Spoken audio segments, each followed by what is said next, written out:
एक लड़की रहती थी और वो एक साधारण से परिवार की लड़की थी। कहने के लिए उनके घर में खाने पानी के लिए कोई फिक्र नहीं थी। अच्छा खासा कमाया करते थे और अच्छा ही खाया भी करते थे। सुगुना की समस्या ये थी कि वो सांवली सी लड़की थी, उसका रंग थोड़ा सा कम था। सुगुना के बाद एक और लड़की भी थी जिसका नाम सिया था।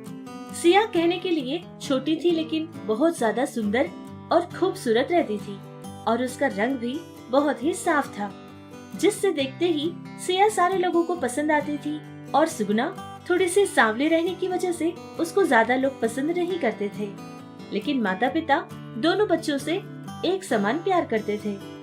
देखते ही देखते वक्त बहुत तेजी से बदलता गया। अब वो दोनों लड़कियां जवान हो गई थी। सुगुना देखने के लिए ठीक ठाक ही रहती थी, लेकिन उसका रंग थोड़ा सा कम था। और छोटी लड़की सिया बहुत ज्यादा चालाक, सुंदर और बहुत ज्यादा खूबसूरत थी।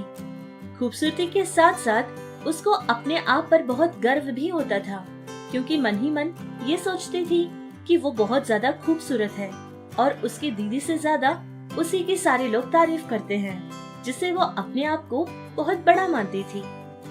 दोनों बेटियां जवान हो गई थी, जिससे उसके परिवार वाले अपनी बड़ी बेटी सुगुना के लिए रिश्ते ढूंढना शुरू करते हैं। जो कोई भी रिश्ता घर आता था, सारे लोग सुगुना के रंग को देखकर ही चला जाया करता था, क्योंकि सुगुना देखने में बहुत ही सांवली होती थी, जो कि लोगों को पसंद नहीं आती थी। और इधर छोटी बेटी सिया एक लड़के से प्यार करती थी। सोचती थी बड़ी बहन सुगुना की शादी हो गई तो वो अपने प्यार के बारे में घर वालों को बताएगी, लेकिन सुगुना के लिए कोई रिश्ता नहीं आता था। अगर आता भी था तो कोई उसको पसंद नहीं करता था, जिससे सिया यह सब देखकर परेशान होने लगी और एक बार अपने माता पिता के पास आकर कहने लगी, माँ, पिताजी इतने रिश्ते ढूंढ रहे हैं इसको, लेकिन इसका ये काला कलूटा चेहरा देखकर कोई इससे शादी करने के लिए आगे ही नहीं बढ़ता। आप लोग एक काम कीजिए, पहले मेरी शादी करवा दीजिए, क्योंकि मैंने एक लड़के से प्यार किया था और वो लड़का मुझसे भी बहुत ज्यादा प्यार करता है। ये बात मैं सुगुना की शादी के बाद आपसे कहना चाहती थी, लेकिन इस सुगुना की शादी तो पता नहीं किस जन्म में होने वाली है। सारे के सारे रिश्ते टूट जाते हैं। मैं और सब्र नहीं कर सकती हूँ, क्योंकि उस लड़के ने मुझसे ये कहा था कि जल्द से जल्द अगर मैं उससे शादी नहीं करूँगी तो वो मुझे छोड़ देगा। क्या? ये क्या बकवास कर रही हो सिया? तुम पागल तो नहीं हो गई हो? मेरी बड़ी बेटी सुगुना ही है और घर में पहली शादी भी सुगुना की ही होगी। वैसे कहने के लिए मेरी बड़ी बेटी का रंग जरूर थोड़ा सा सांवला है, लेकिन उसका मन दूध से भी ज्यादा सफेद है। तुम क्या जानती हो मेरी बड़ी बेटी की अच्छाई के बारे में? एक बात कान खोल कर सुन लो सिया, मेरी बड़ी बेटी की शादी ही हमारे घर में पहली शादी होगी, चाहे उसके लिए कितना भी इंतजार क्यों न पड़े, हम इंतजार करेंगे। तुम्हारी ये इच्छा कभी पूरी नहीं होगी कि दीदी से पहले तुम्हारी शादी हो जाए। हाँ सिया, तेरे पिता बिल्कुल ठीक कहते हैं। घर की बड़ी बेटी सुगुना है तो शादी भी उसकी ही पहले होगी।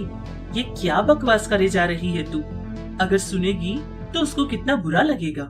मेरी बेटी देखने में सांवली जरूर है, लेकिन उसके जैसा मन किसी और का नहीं। और इस बात का मुझे या तेरे पिता को कोई फर्क नहीं पड़ता कि कौन गोरा है या फिर कौन काला है, क्योंकि माता पिता के लिए तो अपने सारे बच्चे एक समान ही होते हैं।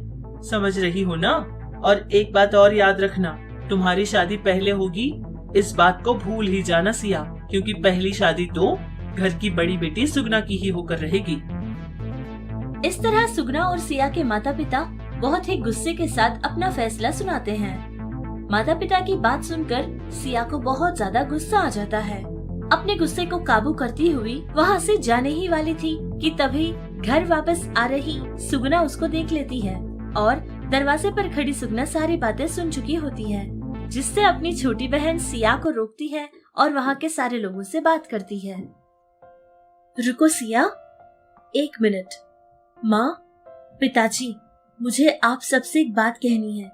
मेरा रंग बहुत कम है, इसकी वजह से मुझे कोई पसंद नहीं कर रहा है, लेकिन सिया से एक लड़का प्यार करता है और सिया भी उसको चाहती है।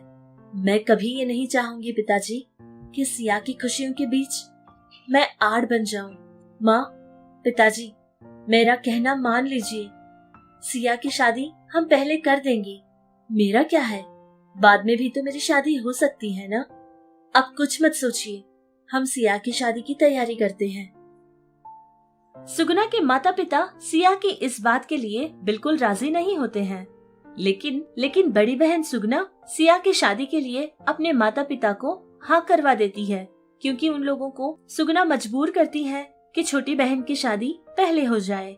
अब उसके माता पिता भी बेचारे कुछ नहीं कर सकते थे, क्योंकि उनकी बड़ी बेटी की यही इच्छा थी, जिससे वो लोग लड़के वालों के घर जाते हैं और सिया की शादी की बात करते हैं। सारे काम बहुत जल्दी जल्दी हो जाते हैं, जिससे सिया की शादी बहुत ही धूमधाम से हो जाती है और सिया खुशी खुशी अपने ससुराल वहाँ से चली जाती है।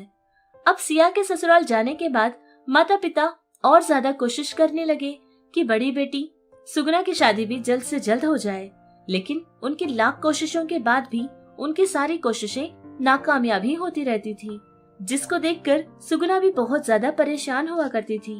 एक दिन की बात है कि सुगना की माँ उसके पति से ये बात कह रही होती है। एजी सुनते हो, पता नहीं भगवान की क्या मर्जी है, कितनी परीक्षाएं देनी पड़ेंगी मेरी बेटी को। हम अभी तो जिंदा हैं, लेकिन जब तक हम जिंदा हैं तब तक ही उसकी शादी कर देनी चाहिए ना। हमारे बाद उसका ख्याल कौन रखेगा?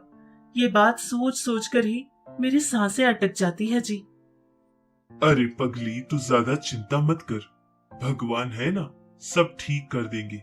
हम बच्चों को जन्म दे सकते हैं, लेकिन उनके नसीब को नहीं ना।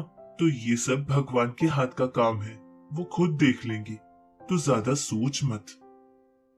सुगना के माता पिता कह रही बात सुगना के कान में पड़ जाती है और इस बार सुगना पूरी तरह से टूट गई थी। मन ही मन सोचने लगी, नहीं, और मैं ऐसी जिंदगी नहीं जी सकती। परेशानी सिर्फ मुझे नहीं बल्कि मेरे माता पिता को भी तो हो रही है ना। इन लोगों को ऐसे नर्क में मैं नहीं डाल सकती। मैं इनकी परेशानी को पूरी तरह दूर करना चाहती हूँ और इनकी परेशानी सिर्फ मैं हूँ। अगर मैं ही नहीं रहूंगी तो इनकी जिंदगी में कोई समस्या ही नहीं बचेगी। हाँ, मैंने सोच लिया, अब मैं अपने आप को खत्म कर लूंगी। अगर मैं ही नहीं रहूंगी तो कोई समस्या नहीं रहेगी। मैं जानती हूँ कि मेरे माता पिता मुझसे बहुत प्यार करते हैं और मैं भी तो मेरे माता पिता से कितना प्यार करती हूँ। मेरी मौत का सदमा उनको बहुत बड़ा पहुंचेगा, लेकिन मैं ये भी जानती हूँ कि वक्त हर चीज का समाधान है। धीरे धीरे वक्त उनके सारे जख्मों को भर देगा और मेरे मौत का सदमा भी वो धीरे धीरे भूल जाएंगे। हाँ, अगर मैं ही नहीं रहूंगी तो इनको आंसू भी नहीं रहेंगे। सबके लिए यही ठीक समाधान होगा। मेरी मौत ही सारे परेशानियों का और सारे समस्याओं का समाधान है। ये फैसला लेकर घर में किसी को बिना बताए सुगना घर से बाहर चली जाती है और ऐसे ही चलती हुई अपना सफर तय कर रही थी। एक सुनसान सी जगह थी, उस सड़क पर कोई नहीं था। वो कुछ सोचती हुई अपना सफर तय कर रही थी कि तभी उसके पैर से कुछ टकराता है। सुगना नीचे देखती है कि आखिर वो क्या चीज है। देखते ही वो हैरान रह जाती है, क्योंकि वहाँ एक बूढ़ी औरत बेहोश होकर पड़ी हुई थी, जिसको देखकर सुगना घबरा जाती है और उसके चेहरे पर पानी छिड़कती है, जिससे वो बूढ़ी औरत अपनी आंखें खोलती है। अरे नानी माँ, आप कौन हैं? और ऐसे आधी रात के समय सड़क पर क्या कर रही हैं? आप ऐसे कैसे बेहोश हो गई? अरे बेटी, मैं अकेली हूँ, मेरा इस दुनिया में कोई नहीं है। बूढ़ी हो गई हूँ ना, चलने की और ताकत नहीं है शरीर में। शायद इसी कारण चक्कर आ गया होगा मुझे और मैं बेहोश होकर गिर गई थी। अच्छा, वैसे बेटी तू है कौन? इतनी रात के समय यहाँ अकेली क्या कर रही है? उस बूढ़ी औरत की ये बात सुनकर सुगना अपनी सारी जिंदगी के बारे में उसको बता देती है। और तो और आधी रात को वो अपना घर छोड़कर ऐसे सुनसान सड़क पर क्या करने गई है और वो क्या सोचती है, ये सारी बात भी उस बुढ़िया से वो बता देती है। सुगना की बात सुनकर वो बूढ़ी औरत सुगना से कहने लगती है, देख बेटी, तू बहुत ही अच्छी लड़की है और तेरा मन भी बहुत साफ है। तेरी समस्या का समाधान मेरे पास है बेटी। जिस रास्ते से तू जा रही है ना, उसी रास्ते को सीधे से पकड़ लेना। ठीक 2 मील दूर बाद एक छोटी सी नदी नजर आएगी तुझे, और वो कोई मामूली नदी नहीं है बेटी, वो बहुत ही चमत्कारी नदी है। अगर उस पानी में जाकर 3 बार तू डुबकी लगाएगी तो तेरी सारी की सारी परेशानी दूर हो जाएगी। तेरा पूरा रूप ही बदल कर रह जाएगा बेटी। जा, तू जाकर ऐसे ही कर, तेरी समस्या पूरी तरह से दूर हो जाएगी बेटी। भगवान हमेशा तेरा रक्षक बना रहे। इतनी बात कहकर वो बूढ़ी औरत वहाँ से चली जाती है।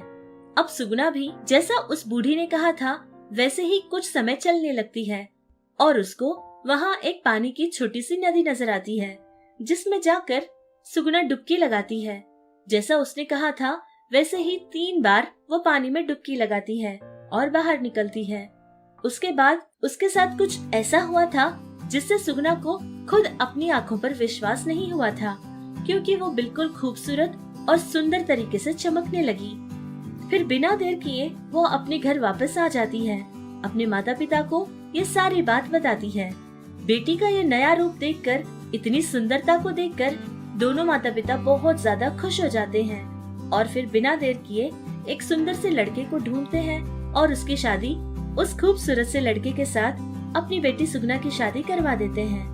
और तब से लेकर सुगुना भी अपनी नई जिंदगी में खुशहाल होकर जीने लगी।